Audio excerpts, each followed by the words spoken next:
Damn it. ఏంటిటా కుండబద్దలు కొడతా అట్ట. నమస్కారం, కుండబద్దల ప్రేక్షకులకి స్వాగతం. నేను గౌతమ్ కాటా. ఈ వీడియోలో నేను మీతో చెప్పాలి అనుకునే అంశం, జగన్కి భారీ ఓటమి తప్పదు అని ప్రశాంత్ కిషోరే చెప్తూ ఉన్నాడు అని నిన్నటి నుంచి సోషల్ మీడియాలో కానీ, మెయిన్ మీడియాలో కానీ, ప్రింట్ మీడియాలో ఈరోజు వచ్చిన పేపర్ల నిండా కానీ అదే వార్తని ప్రచురించడం జరిగింది. అసలు ప్రశాంత్ కిషోర్ ఆ మాట ఎందుకన్నాడు?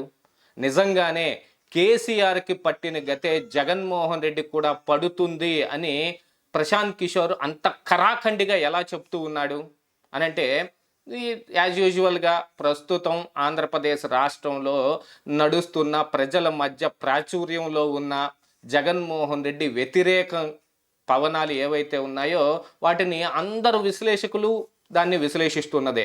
కాకపోతే ఇక్కడ ప్రశాంత్ కిషోర్ విశ్లేషణ అనగానే అందరికీ ఒక పెద్ద ఎంతూసియాసిజం బయలుదేరింది. ఏమిటి ఆ విశ్లేషణ, ఏమిటి అనేది తెలుసుకోబోయే ముందుగా కుండబద్దలు ప్రేక్షకులందరికీ నా మనవి, యథావిధిగా వీడియోని లైక్ చేయండి, షేర్ చేయండి. మీ లైక్లే ఈ వీడియోకి ఆహారం అనేది మాత్రం మర్చిపోకండి. అసలు ప్రశాంత్ కిషోర్ నిన్న హైదరాబాద్లో జరిగిన ఒక కాన్క్లేవ్లో పాల్గొని, ప్రశాంత్ కిషోర్ ఎక్కడ పాల్గొన్నా సరే అక్కడ కొన్ని రాజకీయ పరమైన వ్యాఖ్యలు చేయటం అనేది తప్పనిసరి. ఎందుకంటే ఆయన పొలిటికల్ స్ట్రాటజిస్ట్గానే బాగా ప్రాచుర్యం పొందాడు. ఎవరు ఎక్కడికి పిలిచినా సరే ఆయన పొలిటికల్ అనాలిసిస్ కోసమే పిలుస్తారు.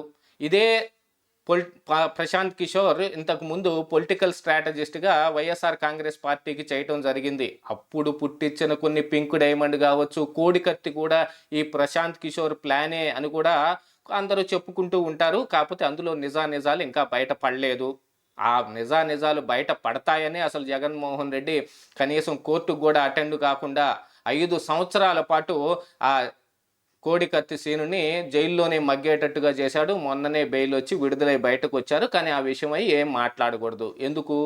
రానున్న ఎన్నికల్లో ఏమి దెబ్బ తగులుద్దో అందుకని ఆ బెయిల్లో ఆ నిబంధనలు ఉంటాయి. యూజువల్గా బెయిల్ అనగానే ఆ కేసు గురించి ప్రభావితం చేసే అంశాలు వేటిని బయట చేయకూడదు అనేది ఉంటుంది.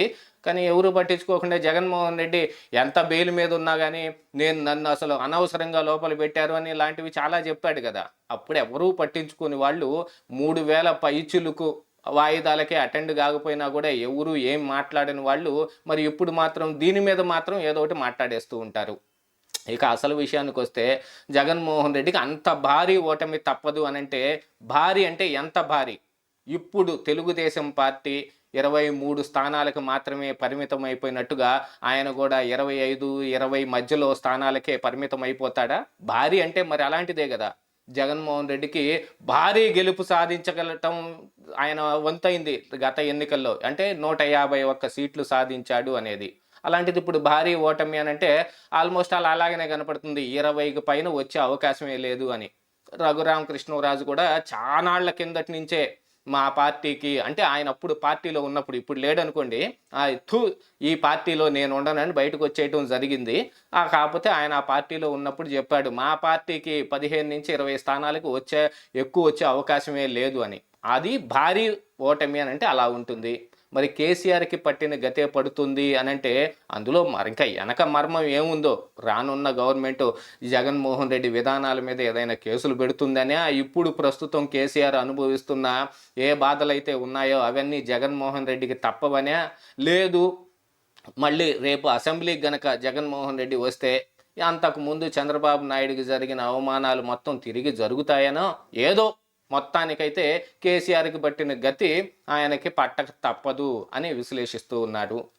ఇంత విశ్లేషణ ఒక్కసారిగా ఎందుకు మారిపోయింది అనంటే, చాలామంది వైఎస్ఆర్ కాంగ్రెస్ పార్టీ కార్యకర్తలు కానీ లేకపోతే ఫాలోవర్స్ కానీ గుడ్డిగా ఒక మాట చెబుతారు, ప్రశాంత్ కిషోర్ తోటి టీడీపీ ఒక అండర్స్టాండింగ్ కుదిర్చేసుకుంది, అందుకనే స్పెషల్ ఫ్లైట్లో ఆయన ప్రశాంత్ కిషోర్ని తీసుకొచ్చి ఉండవల్లిలో ఈ చంద్రబాబు నాయుడు గృహంలో కల్పించటం జరిగింది. ఆయన పని చేయను అని చెప్పిన అప్పటికి కూడా ఆయన, ఎందుకంటే ఇప్పుడు ఆయన స్ట్రాటజిస్ట్గా పనిచేయటం మానేశాడు కాబట్టి పని చెయ్యను అని చెప్పినప్పటికీ సలహాలు ఇచ్చే ఆస్కారం ఉంది కదా.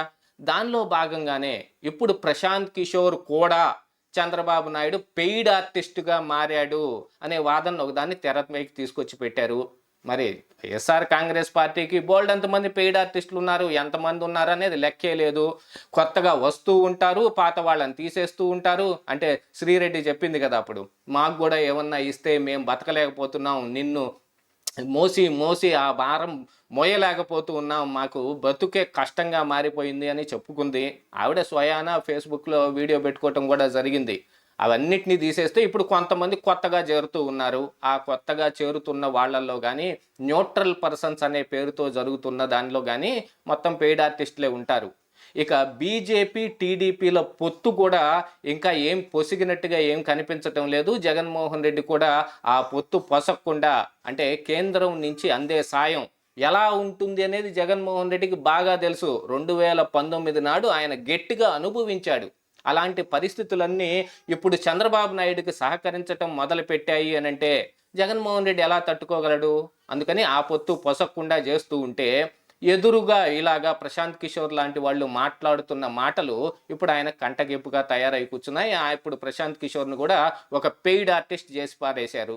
యాక్చువల్గా ప్రశాంత్ కిషోరు పెయిడ్ ఆర్టిస్టా, పెయిడ్ వర్కరా, ఏదో ఆయన డబ్బులకే పనిచేస్తాడు. ఎవరు ఆ స్ట్రాటజిస్ట్గా పనిచేసినా సరే, ఏ పార్టీకి చేసినా సరే, ఆయన కేవలం జగన్మోహన్ రెడ్డికే కాదు, మమతా బెనర్జీకి చేశాడు, స్టాలిన్కి చేశాడు, ఆ ముందు అసలు నరేంద్ర మోడీకి కూడా చేశాడు. అన్నిటినీ డబ్బులకే కదా చేస్తాడు. అందుకని ఇప్పుడు పెయిడ్ ఆర్టిస్టు అనే దానికంటే కూడా, అంటే వీళ్ళకి బాగా అలవాటైపోయిన పదం కాబట్టి అలా అన్నారు, కానీ ఆయన పెయిడ్ వర్కర్. కానీ మరి కేసీఆర్ కూడా వాడుకున్నట్టుగా మనకు కొన్ని దాఖలాలు కూడా అందుతూ ఉన్నాయి. రేపు పొద్దున ఎలక్షన్ ఉంది అనగా ఈ రోజున జగన్మోహన్ రెడ్డి కేసీఆర్ కలిసి నాగార్జున సాగర్ డ్యామ్ మీద ఆడిన డ్రామా అంతా కూడా ప్రశాంత్ కిషోర్ ఇచ్చిన సలహా మాత్రమే అనేది కూడా ప్రాచుర్యంలో ఉంది. మరి అలాంటి ఆర్టిస్ట్ని మరి వీళ్ళు కూడా వాడుకుంటున్నట్టే కదా. ఏది ఏమైనప్పటికీ, ఎంత పెయిడ్ ఆర్టిస్ట్ అయినప్పటికీ వాళ్ళకి లోపల కొన్ని భావాలు ఉంటాయి. వాళ్ళకున్న అంచనా ప్రకారంగా వాళ్ళు చవటం మొదలు పెడతారు. దానికే ప్రశాంత్ కిషోర్ భారీ ఓటమి తప్పదు జగన్మోహన్ రెడ్డికి అని చెప్పాడు అని అంటే దానికి గల కారణాలు కూడా చెప్పాడు. ఇంట్లో కూర్చొని బటన్లు నొక్కితే పనులు కావు, ఎవరైనా సరే అభివృద్ధి కోరుకుంటారు తప్ప ఎల్లకాలం భిక్షం పొందాలని కోరుకోరు. మీరిచ్చే సహాయ సహకారాలు మాత్రమే అందుకుని పంటి మీద పాచి మింగి అలాగనే ఇంట్లో ఉండాలని కోరుకోరు, అభివృద్ధి కోరుకుంటారు. ఎప్పటికీ డబ్బులే అవసరం అవుతాయి, మీరిచ్చే ఈ అరాకొరా డబ్బులు వాళ్ళకి సరిపోవు అనే మ్యాటర్ను కూడా చెప్పటం జరిగింది. అంటే జగన్మోహన్ రెడ్డి దేని మీద అయితే ఆశలు పెట్టుకున్నాడో, ఈ సంక్షేమ పథకాలు అనే పేరుని పెట్టుకుని ఏని మీద అయితే ఆశలు పెట్టుకున్నాడో దాని మీద ప్రశాంత్ కిషోర్ నీళ్లు జల్లాడు.